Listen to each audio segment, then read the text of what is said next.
So anyway, for the talk, just to warm people up, one of the good friends, disciples, followers from Canada, I'm sure is listening. If you're not listening now, we'll get hold of the talk later on. They're very, very devoted disciples. Very wonderful people too. But they asked me that they've been trying to encourage some of their friends to do some meditation. But then some of the friends equate meditation to mindfulness practice. And sometimes you see that people who practice mindfulness, that sometimes they get into difficulties and problems. And sometimes it's just like people who have COVID-19 vaccine. Sometimes they have problems, and it's a tiny, tiny sort of proportion. I think somebody said is you've got more chance of having a problem with a COVID vaccine. The chances of that are just more remote than winning the lotto. It's just like people surfing. Some people who surf on Western Australia get eaten by sharks. But it doesn't really stop people surfing. But even with mindfulness practice, sometimes there's some problems there. And there doesn't need to be. It's much safer than surfing, but it's also much more healthy. And one of the reasons why any problems exist in the first place is that this thing called mindfulness has been just almost like titrated, taken away from its context in other forms of Buddhist practice. And when it's by itself, it misses out on some of the wonderful safeguards which are always there. And to make a point, that when I first went to teach meditation overseas, I think it was over in Malaysia. People say, oh, Malaysia's a Muslim country. There's a lot of Buddhists over in Malaysia as well. And over there, they were very keen on doing all the parts of Buddhism, especially meditation practice. And when I talked to them, I was stunned, I was surprised, because they were complaining that meditation gave you samadhi headache. They call samadhi means it actually meant over there concentration, it really means stillness. Meditation headache. I couldn't understand that. I've been meditating for years. By that time, how many years? Oh, crikey, about 30 years probably. I never had a headache by meditating. Actually, I use meditation to overcome headaches. I use meditation to overcome headaches, indigestion, scrub typhus fever. That's a pretty big one. And all these other stuff, even like injuries, like bruises and stuff, if we fell over. And it's amazing. I thought, meditation is there to help your health, not to create more headaches and problems. What on earth have you been doing? And of course, it was the meditation which was being done, which had a lot of problems if you compared it with traditional Buddhist meditation. The meditators there were struggling and striving and trying to get something. And you find whenever you want something, try to get something and strive something. I'm going to do this. I'm going to make sure it works.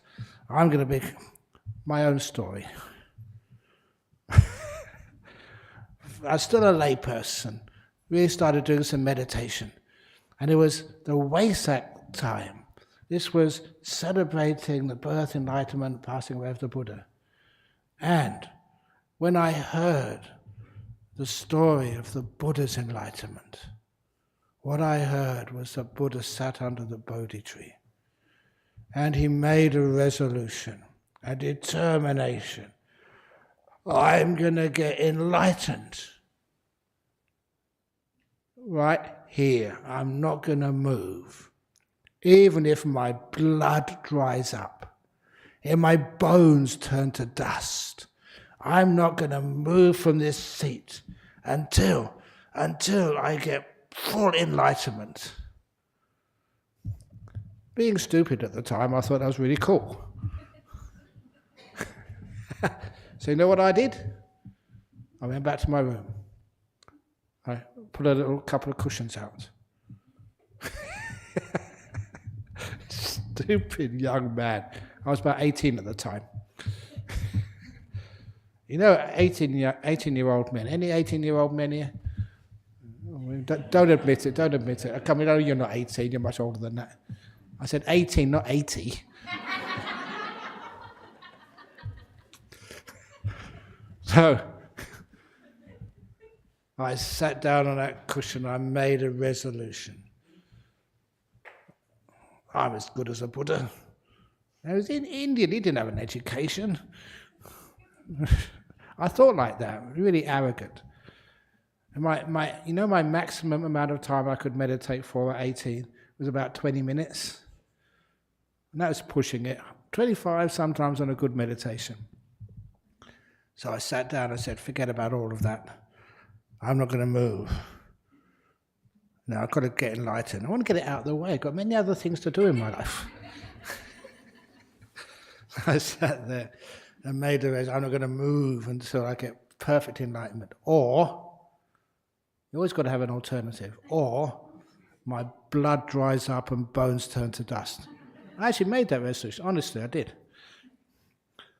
Oh, it was hell. After half an hour, I managed to get to half an hour. My bones were they were burning in pain. My back was aching. Every muscle was on fire. No, I'm not enlightened yet. Carry on. You know, I got to about between 35 and 40 minutes. I couldn't stand it any longer. And I opened my eyes. And, you know, I wasn't enlightened. And my blood hadn't dried up yet. My bones hadn't turned to dust. I was really stupid. But later on, instead of just running because of arrogance and meditating just because I thought I was so good, I had a marvelous teacher like an Ajahn Chah. And he kept on saying, not just once, but many, many, many, many times, probably 1,000 times in the 9 years which I meditated with him. He said, you meditate to let go of things, not to gain things. And I didn't understand a word of it when I first heard it. But I realized that was some of the most wonderful advice he could ever give. If you want to get something you want to aim for, to strive for, you get very tense. But if you want to let go of things, you get lighter and lighter, and the path becomes so easy and peaceful. And that becomes the reason why many people, if they don't understand what meditation or mindfulness is, they want to get something, there'll always be the tension, the tightness there. And a lot of times you can't get what you think you want, or you think you need. You don't need very much, but we think we need this. And when you're fighting, you'd always get injuries, what sometimes they call collateral damage. And that's actually what happens when people just are mindful. So as soldiers, they can shoot more accurately and kill people. When they're mindful, so they can win more arguments in debates. When they're mindful, so they can make more money on the stock market or whatever. If it's trying to get something, you'll find that's not really Buddhist meditation. It's not mindfulness. When it's trying to let go of things, to simplify your life, to make your life more peaceful, more at ease. We always know in spiritual life, we keep on saying, how much do you really need? To be healthy, to be happy, to have a wonderful life. How much do you really need? If you want to know, next time you go to Bodhinyana Monastery, go and ask to have a visit to my home, where I live. Hands up now, how many of you have actually been into my cave? Oh, I've got to put my hand up as well, because I've got to be honest, I've been in there. Is it big?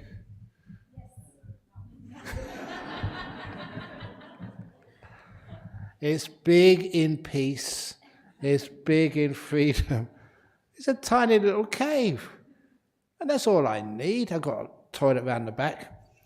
But it's about 3 meters. It's like a dome. 3 meters diameter. And that semi-dome. And in that cave, I've got a bed, meditation cushion, a blanket, and water, a flashlight, and a clock. A little Buddha statue, and I do have, I must admit, electricity. That's just to light the way. And a cork floor. That's it. You know, it's really easy to clean. It doesn't take that long. But it's also the simplicity of it. What do you need?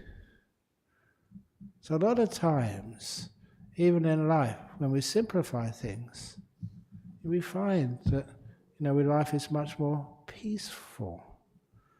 And even in meditation, if you want to get things, then there's no end of getting more things. How many more things do you want? How rich do you want to be? Have you ever noticed really rich people, they always have to keep on working? Elon Musk, he's got enough money now, he should be able to retire. He has to work. So how much money would you want? Apparently that somebody won the lottery on Friday. Anyone here? If it was you, now being that wealthy is just really a burden. It causes you so much suffering. I remember, I don't mind saying, meeting this guy. He was the CEO of Tropicana Resort and lots of other businesses over in Malaysia. And he invited me to his house. No, I can't say a house, his mansion. Huge thing. But what really struck me, that going into his residence, there were two guards with machine guns at the gate. It's like going into Buckingham Palace, where they have the household guards. And so, why do you need guards with machine guns? I've got no guards with machine guns in front of my cave. It's because there's a lot of fear when you have many things. If you only have few things or old things, you don't have to be afraid at all. I learned that from my father, strange enough, because where he lived was in a very small council flat in London, like government-sponsored housing for the poor. But we had a very happy time there. But often I just asked him, why don't we lock the door when we go out? I said, aren't you afraid of burglars? And my father said, no, I'm not afraid of burglars. In fact, I'm quite hopeful a burglar might come in, take pity on us and leave us something.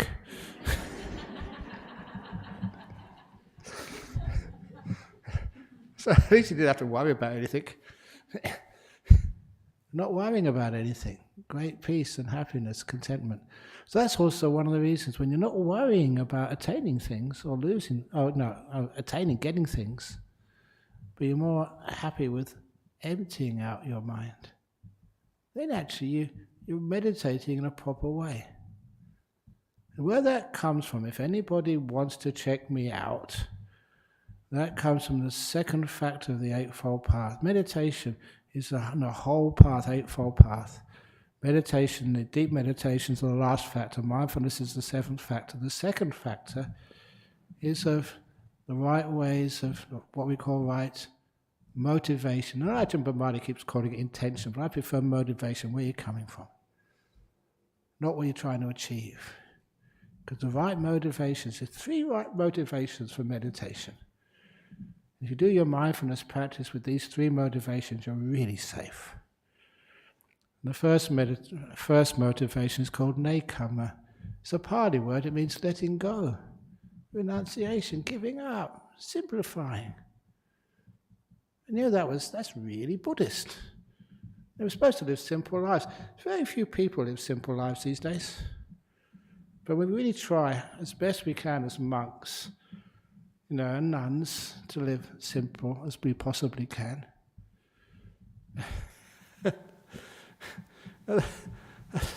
It's really strange, isn't it, that sometimes I used to go overseas. And sometimes, what would happen? People would buy you business class tickets. Honestly, they did. I did this, what was it called? A keynote address at conferences. I used to go to conferences. A keynote address at the 2018, I think it was, World Computer Conference in Daejeon, South Korea. That was a really good gig. The World Computer Conference. And I'm not just giving a small talk, giving a keynote address. That's after all these politicians and dignitaries and stuff gave, and then I had to set the tone of the conference. And I did really well. That's what they offered this business class ticket on Singapore Airlines all the way to South Korea and back. A nice hotel. And they gave $2,000 to the Buddhist Society just for a quarter of an hour's talk. So what we call a nice little earner of our PSWA. But then, you go on business class and they ask you, how much do you earn? Nothing. How much money have you got? 0. What's a poor person doing travelling on business class? No money in the bag anywhere. So I like those contradictions in life. And what is a person who I don't know much about computers, do I? Yeah, I don't know much. When anything goes wrong, you have to ask somebody else. So, hey, what's gone wrong? What are you doing? Doing the keynote address in front of all these computer wizards. They asked me that. And I gave the answer that, in life, you don't have to know very much to innovate. In fact, the more you know, the less you see. And you're trained always to see things in the same way. It's a narrow course of mind. And as a monk, you can actually do all sorts of weird stuff, like meditate and see things in a different way. To innovate means being still, letting everything go and seeing things afresh. And of course we all know in economies, innovation is the key to success. Not doing things in the same old way, but doing things in a different way. And look at this place. Buddhist Society of West Australia. As far as I know, it's one of the biggest Buddhist societies in the world. It's because this is how we practice. Innovation, doing things differently. But anyway, back to mindfulness. When we learn how to let go of things, and the other thing in right motivation is like letting go, and then the second factor of right motivation is like kindness, compassion. And that was something, I often say this to people, that was something I thought was obvious. If ever you read the life story of the monks and the nuns in the time of the Buddha, compassion was really important. Being kind to all beings. There's just this one lady, I think, she actually didn't say where she was from. There's still a lot of people who have discriminatory minds. She was a Buddhist, but she said, something happened the last week. Said her son came out and said he was gay. Ajahn Bram, what should I do? Because there are some societies where that's still regarded as terrible. And I said, look, you probably chant this every day as a Buddhist, may all beings be happy and well. I think you chanted that here, just before I came in. gay people, lesbians, transgenders, LGBTQIA+. Aren't they beings? So they deserve kindness, compassion, empathy, just like everybody else. What's the problem? And the fact that she didn't realize she'd be chanting, and part of the chant, may all beings be happy and well. Even Donald Trump, Mr. Putin, who else is in the black books? May they all be happy and well. Come on. Because there's something powerful which I saw in that type of Buddhism. When you give happiness to your enemies, then your enemies are not your enemies anymore.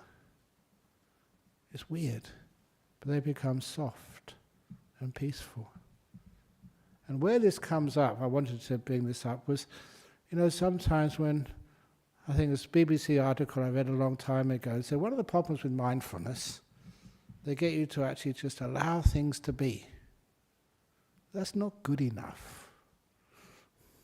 Because sometimes what comes up is some of the past traumas which people have. And those past traumas, if it's just being aware of them, you can't hold them, you can't handle them. They're just really painful. And that's where a lot of times people just have almost psychoses with this mindfulness practice. But what's the difference between how we do things in Buddhist mindfulness practice? If something comes up from the past and it's really a bad memory, very awful memory, difficult memory, something very hard for you to hold, how can we let go of that past? With kindness. It's a strange thing to say, but I've said this so many times before.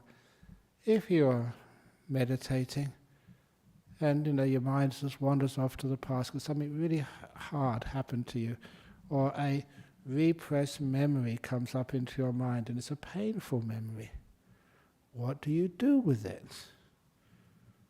And if you try and get rid of it, you give it anger, ill will, you don't want to face it, it often gets much worse. So there's something else you can do with it, was give it kindness. Give yourself kindness. Whoever did that to you, kindness. And here we go again with this simile. It's such a beautiful simile. The last time I gave it on the retreat, which I did after Easter, I remember after doing this simile, just everyone was looking at me, just blown away, even though they heard it before. Many actually were teary afterwards. Because it was that simile of that group here in Perth called Assets, Australian Society, Survivors of Torture and Trauma. And one day they invited me to go and visit their centre, do a blessing or something. I said, yeah, sure. Because many of them actually came here. And I didn't know why. Why did you invite me? And they said because a couple of their key strategies they learnt here. Which ones? And when they told me, it's an emotional, deep, right inside me, really high, made me incredibly happy. That's why I love telling that story. They said the one story which worked the best was kindness. What do you mean kindness? It's that old story of my father told me. My father features a lot in this talk this evening.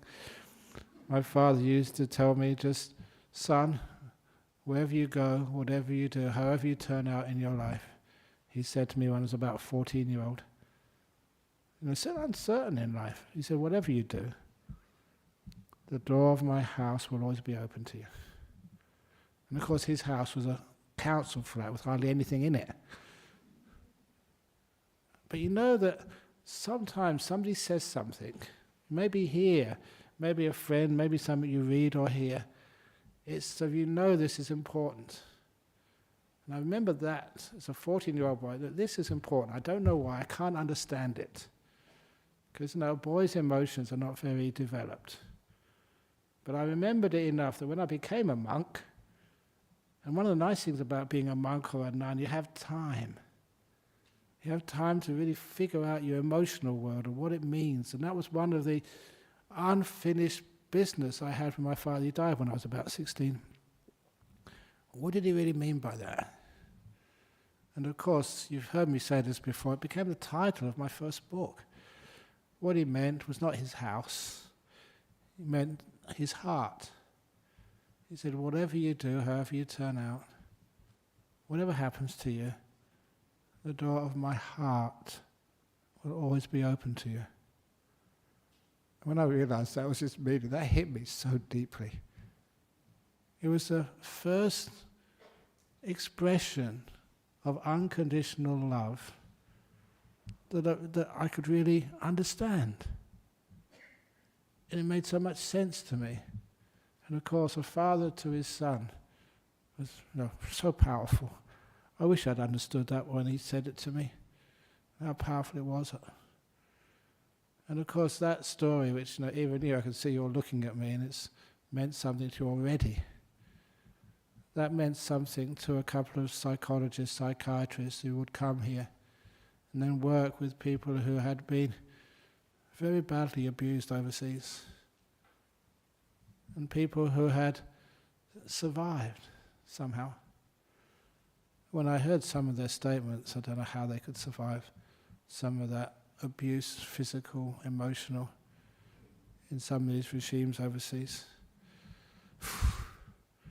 But anyway, they'd made it to Australia, physically safe, emotionally still in the torture chambers, still being raped, beaten, for no reason.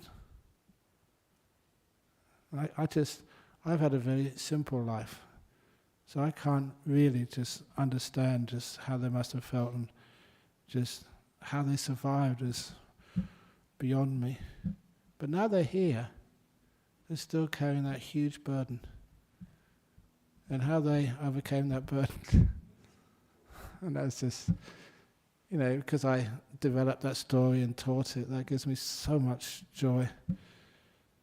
How they overcame that was they decided to incorporate that as one of their strategies. But when a person feels safe, you can't force anything. You can't just say, now do it. It has to be when you're ready. And they would sit down in a comfortable, safe place. The safety was important. And then they'd close their eyes. And then they'd imagine a heart in their chest. And it was a Valentine's Day heart, not a real heart. If you've seen real hearts in medical books, they're not beautiful at all. Got tubes all over the place. But the Valentine's Day heart, as everyone knows. Imagine a Valentine's heart in the center of your chest with two big doors. The two doors open out. And the nice part of you, the part of you which you can respect and love and live with happily. All the nice times you remember, the joyful times of people who care for you and love you, and the wonderful experiences you've had in your life. All those little beings which bear your name at different ages, that's inside. That's a you can very easily live with. But then what happens next is you look outside. Outside of your own heart is these little beings you were in the past, young girls, young boys, who were treated just so painfully. The physical abuse is only a fraction of it. The emotional, why? That just makes it just so hard to bear. You've kept all those beings outside of your own heart, and they were you. And so, imagine a ladder coming from your heart, going down to the ground, and seeing all these people who are you. And you're inviting them up. I won't judge who you are, what happened to you.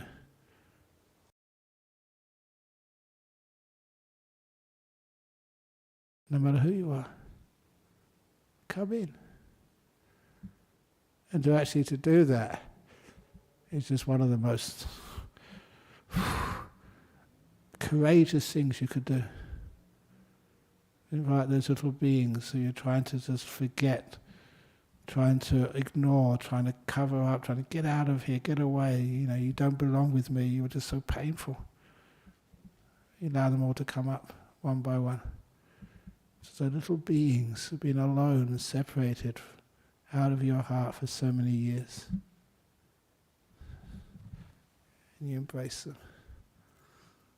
They're in your heart now, not out. That's a huge change. And they said that worked amazingly. And some of those women who've gone through that would come here on a Friday night. I remember speaking to them, seeing them, and it just blew my mind.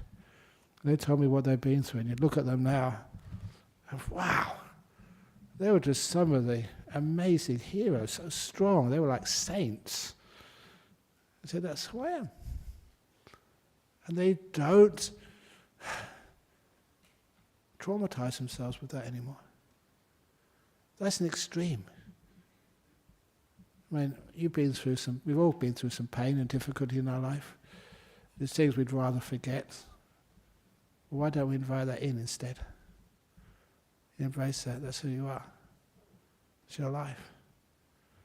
And something happens. What happens? I'm going to keep on telling the same old stories, but they're powerful. What happens is the old story of the monster in the emperor's palace. Monster came in the emperor's palace. Get out, you don't belong. Who do you think you are coming in here? And the empress, she was wise, because she was also a member of the Buddhist Society of Western Australia. She would come every Friday night. So when she went back to the palace, she saw this big monster in there, really ugly, really frightening. What she said to the monster was, welcome. Thank you for visiting. Has anyone got you anything to drink here, anything to eat? What can we do for you? She learned such kindness to monsters. And what happened? This is based on a Buddhist story. Every thought, deed, act of kindness, and the monster grew an inch smaller. Inch kinder, a little bit more civil. And they kept on with the kindness so much, this is the shortened version of the story, that soon the monster, who was so ugly and big and frightening and violent, soon became so small that one more act of kindness and the monster vanished completely away. And when that's in the Buddhist suttas, that the Buddha said that we call that anger-eating monsters. The more anger you give it, the more negativity you give it, the bigger it gets. There's so much of that in our world. But here I'm just saying in you, get out of here, bad memory, you don't belong. And the bad memory gets worse. It takes a lot of guts and training, but if you do the kindness, welcome. Welcome, bad memory. Thank you for coming to visit me. Give kindness to it. Kindness to yourself. Because so many times when you have a memory which is embarrassing, maybe you're ashamed of, when you actually feel about it, you're just a human being, you make mistakes. Please be kind to yourself. Forgive yourself. Care for yourself. Other people who've hurt you, I don't know why they hurt you. You don't know why they hurt you. Maybe they thought they were doing the best thing for you, I don't know. Or maybe they had other sort of things they were thinking about all the time, or then maybe they were drunk, or they were in drugs, or whatever. Sometimes if you can somehow put yourself in their position a little bit, why do they do that? What was their cultural training? Why? If you give kindness to people who've hurt you, it means you're not so vindictive. There's no wanting to sort of harm them back or wanting to harm yourself. So when you give kindness to the negative things of your past, you find all those psychosis, traumas, the bad memories, the stuff which you can't get out of your head, stop you sleeping, stop you enjoying your life because you keep remembering all these bad things. After a while, they get so soft, so peaceful. You can let them go. It's weird. But you overcome negativity with kindness. There's amazing, beautiful ability of each one of you to be soft and gentle. And if you're soft and gentle to your past, the negativity of the past can't stand it. It vanishes. So when we do mindfulness, we don't just be aware of the stuff. We know the strategies. If you get a bad feeling from the past, you can, first of all, you say, okay, I'll let that go because I'm not ready for it yet. But there comes a time when you are ready for it, you have all these strategies on how to deal with it. Like another strategy how you deal with some of the negativity of the past. Every bad feeling you have in your head, in your mind, has a corresponding feeling in your body, a physical feeling. I already mentioned that at the beginning when you're mindfulness of the body and relaxing the body, I was talking about like the head. If you are negative, you can read it on a person's face. These muscles tighten up, these other muscles loosen up. And that's actually pretty much universal. Even on indigenous tribes, in the middle of the Amazon somewhere, you can still read their emotions on their facial features. So, all of those negative emotions from the past, or fears of the future, that's also written on your body somewhere. And that's one of the reasons why, if you do have some anxiety or fear or whatever by doing some meditation practice, it's not that hard to overcome that. And it just amazes you how easy it is and how effective it is. And of course the one I'm going to bring up now she's not here this evening, thank goodness, otherwise people get embarrassed. But this was a lady who had very bad anxiety. So much anxiety she couldn't get out of bed, afraid even to go through the door out into the world. And she was in Adelaide, a university student. And being in university, she had free medical care, great psychologists, psychiatrists, every possibility, drugs and stuff. Nothing worked. So she was like bedbound anxiety which no one could cure. But fortunately her father, uncle or something, uncle comes here. So uncle said, go and ring up Ajahn Brahm. I remember she called me up and she told me what was happening with her. And that's where mindfulness practice. But not just mindfulness. I said, that's not enough. But first of all, I said, when you have an anxiety attack, a panic attack, you're bedridden, where on your body do you feel it?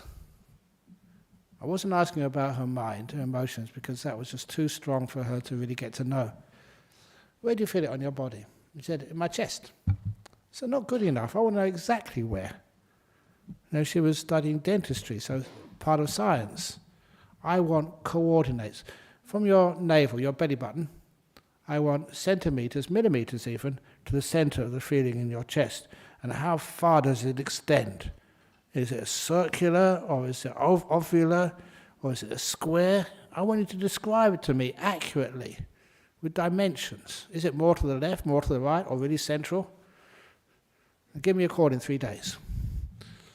I mentioned that because I wasn't just, part of it was I was very busy. I've got to be honest. But it's also, I just wanted her to do something. One of the terrible things if you're in trouble with either bad feelings in meditation or other stuff, when people tell you what to do, they're taking away that you're almost like your sense of being an owner of your problem and your body. You give up ownership of the disease or the problem to some expert. I didn't want that to happen. So this is your body, it's your emotions. So you tell me, I'm not going to control you. So after 3 days, she called, and I was really amazed at the description she gave. And I said, well, exactly, that's where it is. How does it feel? Is it burning, or is it aching? Does it change? Is it the same all over, whatever? So, well, I don't know. Give me a call in 3 days. Which she did. She gave another really amazing explanation of what it feels like. Sensations in the body when you have a panic attack. Great. I said, now, that's making her mindful. That's just the awareness part of it. And a lot of times that's all people do when they practice mindfulness. They get to know these things, but no more. And then the extra part, which is the important part, was to say, well, now you know when you have a panic attack, where it is, what it feels like. Now I said, I want you to get your hand, when you have she's in bed, get your hand and massage that area with your hand as kindly as you possibly can, with as much compassion and gentleness as you possibly can. And I said to her, if you can't do it, ask your boyfriend to do it for you. So I don't think he'd mind. And give me a call in 3 days. And she did that. It was beautiful, because this is one of those times again which just really makes me just feel wonderful how meditation works. And I asked her, did you follow my instructions? She said, yeah. I said, what happened when you massaged the panic attacks in your chest? She said, well, I massaged them and massaged and massaged them. And then the feeling in the chest sort of got loosened and relaxed, and eventually the feeling in the chest went away. And I said, well, when the feeling in the chest went away, what happened to the anxiety, to the panic? And that's one of those beautiful moments when she paused. It's when the light bulbs went on, when the eureka moment happened. She said, well, when the physical feeling vanished, so did the anxiety. Now you know how to overcome your anxiety. Deal with the physical manifestation, the physical counterpart. Once that disappears, also the emotional, the inside part also turns off and vanishes. That was wonderful, lovely lady. She, I think it was 2 weeks, and she was back in classes again, out of bed, and graduated with first-class honours in dentistry. And then just her boyfriend she married. And one of the nice things, people think that Ajahn Brahm's not a romantic. But they got married in the Sunken Gardens in UWA. And who do you think gave the blessing there? They had to have me go there. I didn't find it out until later on. No, she was so impressed that she even actually nominated me for Australian of the Year. I didn't get it, but I can understand. She was just, wow, this really works. But this is actually just an example of how we deal with negativity. It's not just a mindfulness, not being aware of it. She was totally aware of it. But also what to do with it when it comes up. Give it compassion and kindness. The right motivation in Buddhism is you're just letting go, being kind, and being gentle. And if you do your mindfulness practice with those things in mind, you will find that when something comes up, which is a bit negative, some bad memory from the past has come up, and you can actually be soft with it and kind with it, and it just melts it all away. So that's something which we can do, and it's powerful stuff as well. You know, those little stories which I mentioned there, they're real stories, and it happens. And my own little stories, every time if I have sicknesses and stuff, it's not just emotional problems, physical problems.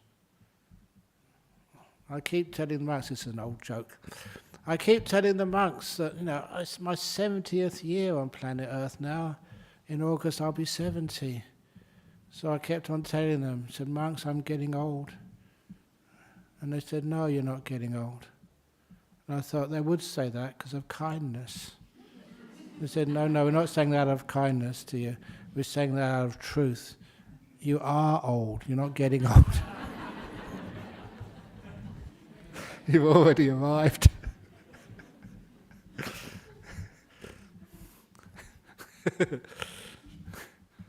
But I don't know where I was going with this one. But anyway.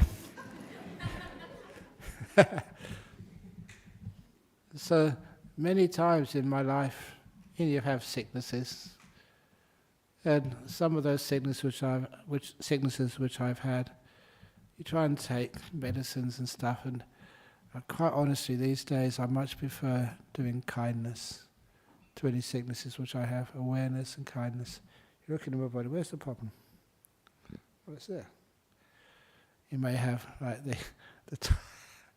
the time which I had food poisoning,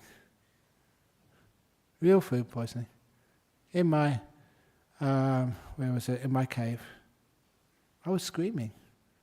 No one could hear me because these were like cramps which food poisoning gives you. Ah! And then it just disappeared. Ah! Totally involuntary. I couldn't do anything with it. And then I knew no one could hear me because that's the point of having a cave. 2 doors, it's underground. It's I can't hear what's going on outside, which is wonderful, but they can't hear what's going on inside, which is a difficulty sometimes. So anyway, I did my same as I teach other people. Sit there, being mindful and being kind. Well, those two are very, very, very powerful. I think the last talk I gave here about opening the lotus, wasn't it? Remember, that's the sun has light and warmth. That's what opens lotuses up, the light and warmth of the sun. The light stands for mindfulness, the warmth stands for kindness. Those two go together. And they're incredibly powerful. They're just kind to the cramps in your tummy. So kind to them that every time they repeat it, ah, ah, ah, maybe 2 or 3 minutes before you had a cramp. But every time that the cramp got less. My awareness was sharp enough that you could feel it just less painful, because I was kind to it. The next one was less painful, the next time was less painful, the next time was less painful. Only a tiny bit less painful, but I could perceive that because I was aware. I wasn't trying to think, oh, I'm going to die, what should I do? But I was being aware of it, and then it got so soft that after 30, 40 minutes, it just vanished completely. And that was weird. Even I was really struck by that. Because usually food poisoning, you just got to go to a doctor, and I don't know what you've got to do, but this is much better than going to a doctor. And then just afterwards meditating nice and peacefully. And never came back again. It's weird, but it's so true. I'm sure many of you may have had examples like that. So the mindfulness with the kindness, put those two together, it is really powerful. And not just powerful, you find your awareness gets stronger. That's the part which most mindfulness teachings, the worldly stuff, they don't really mention that. That's where your mindfulness awareness gets really so strong. I have to invent words for this because no one else does. Like powerful mindfulness and superpower mindfulness and mega power mindfulness. That's what it feels like. I do not take drugs. But sometimes people, what drug are you on, Ajahn Bram, today? Because you're so happy and joyful and healthy. And what's going on? This is the natural, you're empowering your awareness. And your awareness, after a while, gets so incredibly strong. That's when, if any of you like food, I don't know about you, you going out for a meal after the talk tonight? Maybe you didn't have a meal before. Or if you really want to enjoy food, meditate here first of all, and then go out. And you will find You don't have to spend a lot of money on an expensive restaurant.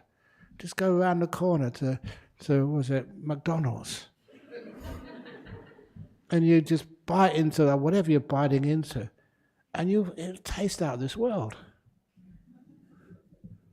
It's nothing to do with the hamburger or whatever else you're eating, but everything to do with your mindfulness being so strong, so powerful, that hamburger tastes like it's been made in a 5-star, no, not 5-star, 6-star restaurant.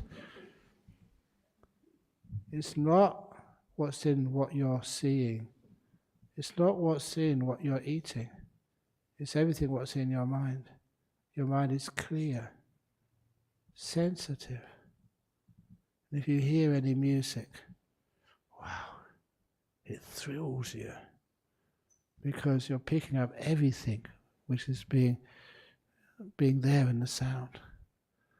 And this is what happens. This is life as a monk. I love this. You have so much joy. At night time right now, and serpentine, you look at the stars in the evening. They're absolutely thrilling. They're gorgeous. You just look up and you just can't take your eyes away. The dawns. It makes you just amazing. Who wants a TV? Who wants anything? Just if you want to watch something, who wants to go to a museum? When that's happening right there, it's for free. And so much of the world of life becomes so sensitive and so amazing, it's so beautiful. You get a huge amount of happiness and joy when your mindfulness gets really strong. And even sometimes you meditate, you look at the carpet. Have you ever noticed how beautiful that carpet is? Am I going crazy?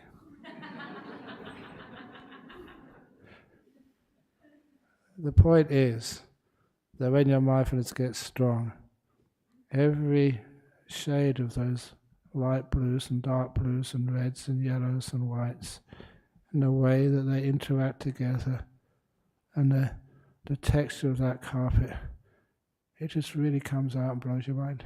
It becomes beautiful. Free happiness in the ordinary. And if that carpet looks beautiful, you look at your old grandma, she's gorgeous.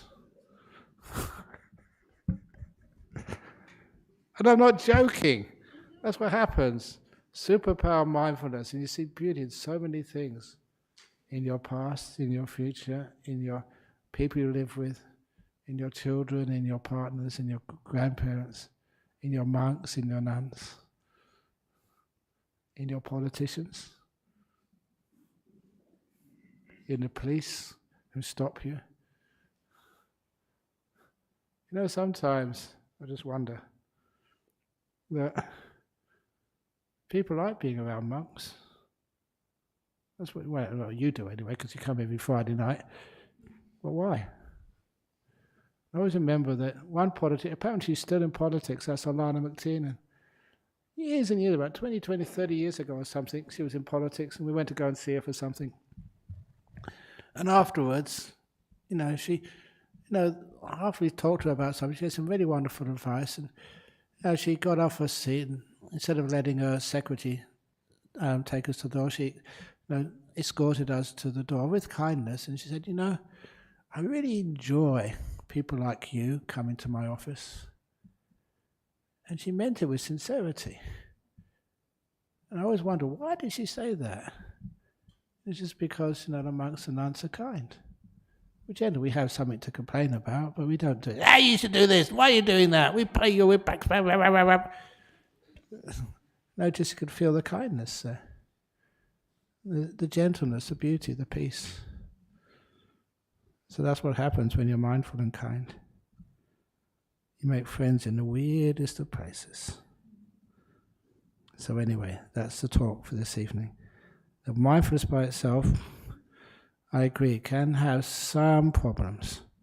But you add the kindness, you add the rest of the factors like we're doing this not to get things, but to let go of things. We're doing this out of kindness and gentleness. if that motivates your life, wow. Meditation is so beautiful. Thank you for listening. I always say when people try and do something and they don't do it properly, if you're going to clap, clap.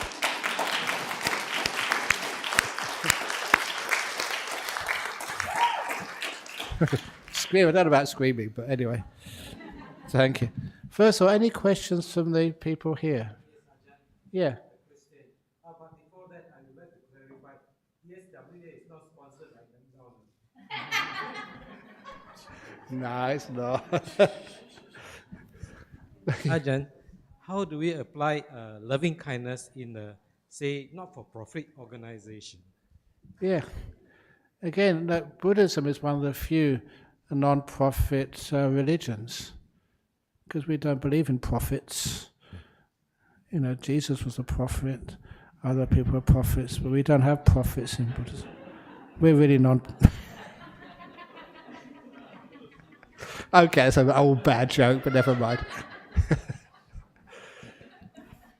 How to have loving kindness? I think because I have met many millionaires in my life. And just when I was, okay, I don't mind saying, at a state dinner once over in Canberra, I went to the toilet. I know in male toilets, you know, for urinals, you just have them one next to the other. And so I went in there, and the fellow who was in the next urinal to me was, sorry? Yeah, that's right, Lachlan Murdoch. That's Rupert Murdoch's son, Lachlan Murdoch. And as soon as I saw his badge, like Lachlan Murdoch, I thought, if only I had a donation envelope.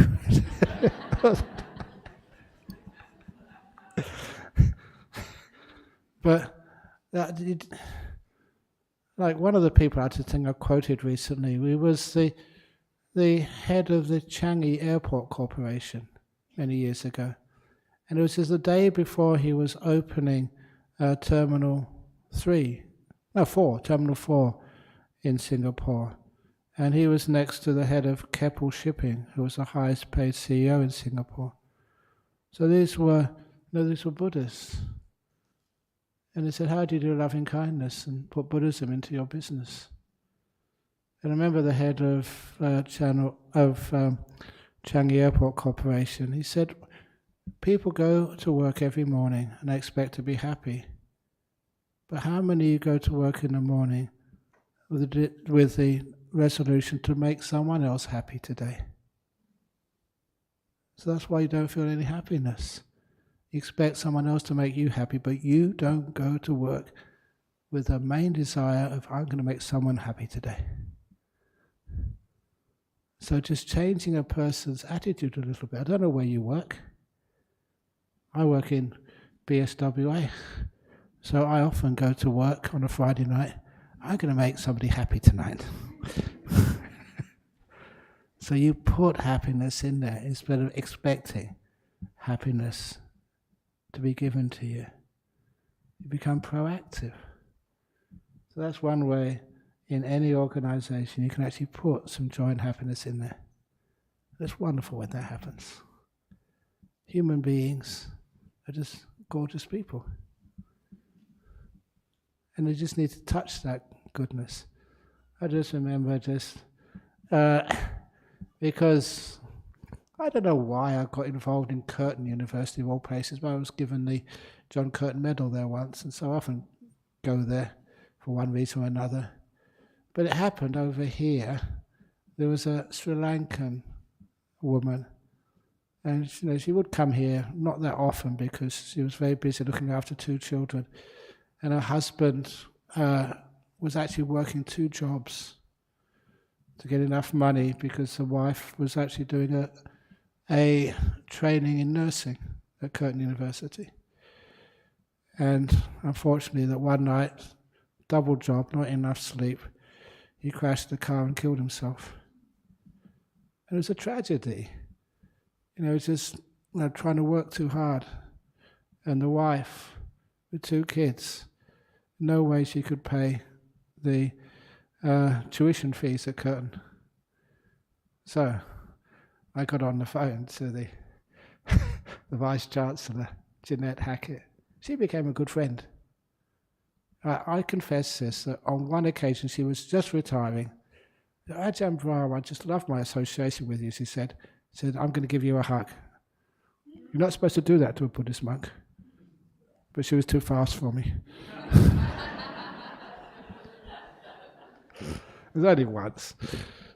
But anyway, I called her up and said, look, this is real tragedy. She said, yeah, what is it? And because they know you, you can actually get straight through to them. And said, look, any chance of getting a scholarship for her? She said, oh, leave it with me, she said. And of course, they got the scholarship for her. And so everything paid in Curtin University. And just, I think the locals over here, we try to help her with some donations for costs of living and stuff. And eventually, when she graduated as a nurse from here, she came up, just came up and said thank you. And basically saved her life. Unfortunately, couldn't save her husband's life, but at least could save her. So, these people you may think, they're just big bosses somewhere. They like doing good things as well. Kind things. They don't like being exploited. You give them an opportunity to do something good, and they will run for it. Anyway, all the good people I've seen in life, they give them an opportunity and they love doing great stuff. Okay, here we go. From Hong Kong. I'm very sensitive to smell. Halfway through the meditation, I smell cigarette smoke and drain smells. Is it desirable for me to deal with them, e.g. close windows halfway through? Sometimes that's why people used to light incense in temples. Because when hygiene wasn't that good, you do smell the incense. I don't know where, it's your Hong Kong. Halfway through meditation, I smell cigarette smoke. Sometimes you can turn the sense of smell off. In other words, you're just going inside the body, and the joy of peace is so strong that you don't hear things. You can't be disturbed by something like smell. So if you go deeper quickly, then you won't smell anything at all. And I don't know where you're meditating. If those cigarette smoke and drain smells are there anyway, just try and meditate somewhere else which hasn't got those smells. Is it desire for me to deal with them, close windows halfway through? No, close the windows before you start. And then you won't have those cigarette smoke and drain smells. From Poland. When we meet a person who is saying or doing awful things to us, how we can still be kind to that person when they continue to be in our life and do us harm? If they're saying things, then are they really doing you harm? This is one of the reasons why that when I complained to my teacher Ajahn Chah about the mosquitoes, said they were really doing us harm. Biting us all over the place, and who knows that, they say they don't have malaria, just need just one, and that's it. But anyway, so when I asked Ajahn Chah, can we have some mosquito repellents, or, some coils, or some protection like mosquito nets? He said, no. That's how kind he was. I thought. But then what he really meant was he said, no, from now on, he said, you'll call the mosquitoes your teacher, Ajahn Mosquito. That was hard, but it was beautiful. You learned so much from that. So, you meet a person who's saying and doing awful things to us, see if you can protect yourself, however much you can, and if also be kind. If it's too difficult to be kind to them, there's an old saying in Chinese, to love the tiger, but at a distance.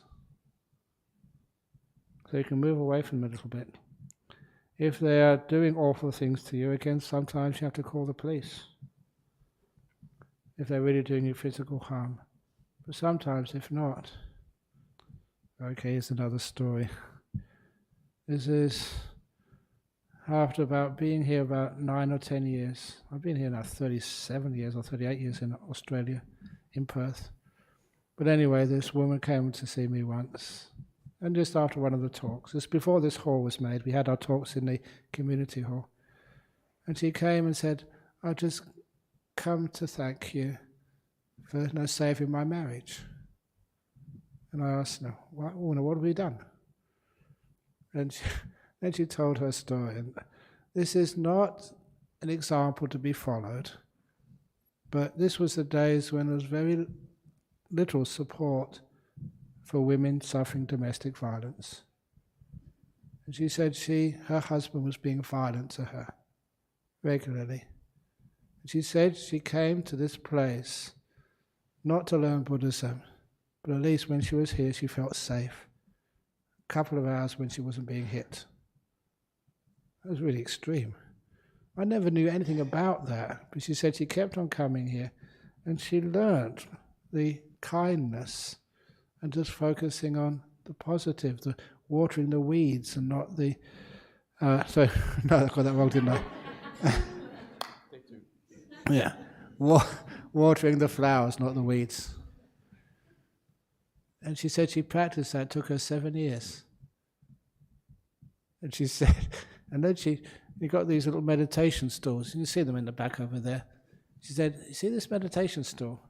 She said, "He made this for me today. That's why I need to come and thank you."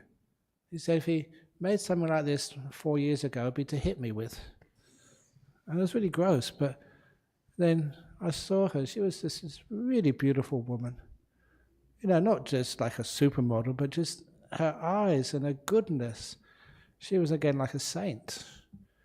And she said, "Now my husband's totally changed. He's kind to me because what she did every time, he said something abusive or did something abusive, she totally ignored that. How she could do that? Immense endurance. But every time he did something good and kind and wonderful, she really let him know he was appreciated. The extra hug, the extra kisses. "Oh, thank you so much." She really reinforced the positive behavior in her own husband. And then she showed, he's in the back here. She said, "Over there, that's him." And 2 lovely children. She earned those. You shouldn't have to earn, your happiness in life. But I don't know why she married that man, but she totally changed him. And he came down to the monastery as well. Wonderful guy. So it's possible. But that's going a bit far because that was physical abuse. But she did it. Good on her. From Bangalore, respected Ajahn, how does one investigate the I or me who is meditating, watches feelings, thoughts, breath, etc.? It seems to be perceivable as long as there is something to perceive. You don't go thinking and trying to perceive these deep teachings.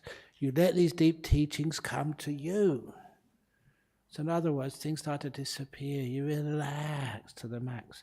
You don't try and contemplate things. You see things. That's how this works. And how it works, many have heard this simile before, I'm going way over time again, the old tadpole and the frog simile. Tadpole can't understand water, can contemplate water, think about water, investigate water. Tadpole will never know what water is. No more than a fish can know what water is. But the reason I said tadpole instead of fish, because one day tadpole goes into frog, and frog goes arms and legs, and frog doesn't know what they're doing, and they jump out of the water one day. Now when water has vanished, now the frog can understand what water was. The same way we go so deep in meditation that soon, we don't have our body, we don't have our mind, have nothing left. Now you understand what you thought you were. You don't do this with philosophy. Philosophy gives you headaches. But seeing gives you truth. From Melbourne, dear Ajahn, when worldly pleasures disappear, there's sadness. But when happiness experienced through deep meditation disappears, no such sadness can be felt. This is correct?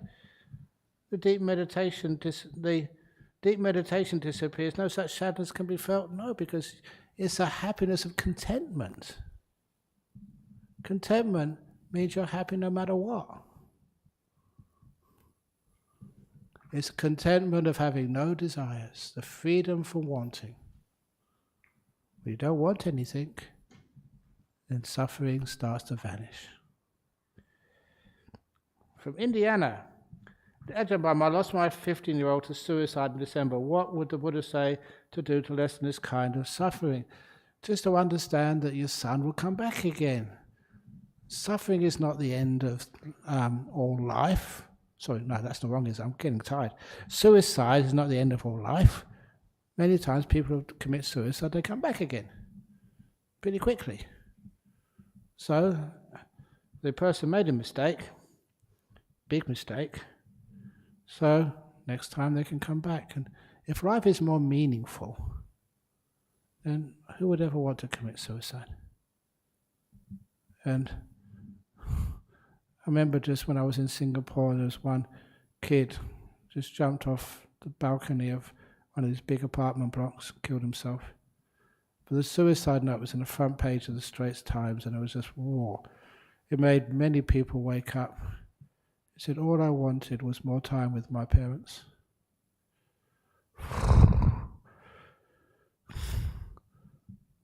And of course you can understand what that means. Many times the parents are working so hard because they want to get the best education, the best this, the best that for their kids. All the kids really wanted was just time. If they had a father like my father, who just spent so much time with us, he wasn't wealthy at all, he was really poor. It gave me so much inspiration. That's what children want, they want time with the people they love. Lastly, another one from India. Which is better to meditate, a place with noise and comfort for meditation or a place of seclusion with difficult conditions? The best of those is a place with comfort and seclusion. In other words, you just change the things. Noise and comfort for meditation or a place of seclusion with difficult. If it's noise, it's very easy to stop noise these days. Get noise-cancelling headphones. Can you do that? The most important thing with whatever you experience, comfort, noise, difficult conditions, I've meditated so much, really, places you should never be able to meditate in. Sometimes I do that to test myself. I mentioned, I think last time in Suvarnabhumi Airport, right in the place where people are welcoming the visitors. Hi, hello, nice to see you. How you been? Why are you waiting so long? Just right there, just sat down, closed my eyes and meditated for an hour. Very beautiful meditation.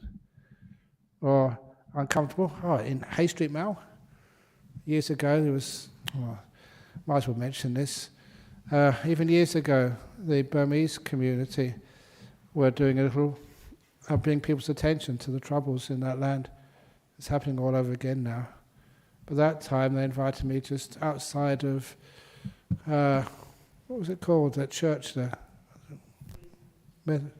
Anyway, one of those churches there to meditate for 2 hours. And that was on the hard pavement. No cushions. And right opposite, I think it was called Time Zone? Time, whatever it is. With a big noise, like where people play video games. And big noise just blasting out. And traffic going past. This is really cool. I like challenging. And so I had a lovely meditation for 2 hours. It can be done.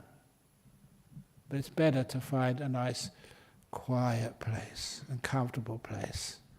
So I wouldn't go try to meditate outside of or inside of Parliament House, which is sometimes noisy. Or where else is noisy in this world?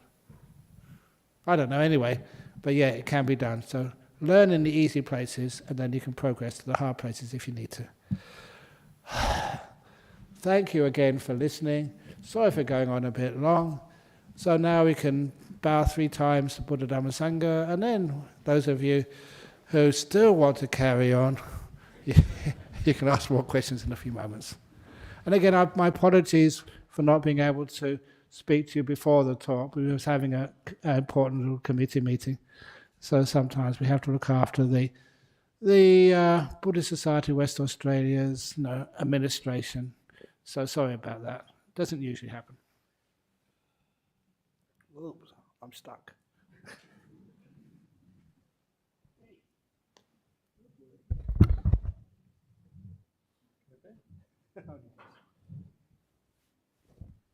Arahang Samma Sambuddho Bhagava Buddhang Bhagavantang Abhivademi Suakato Bhagavata Dhammo Dhammang Namasami Supatipano Bhagavato Sāvaka Sangho Sangham Namami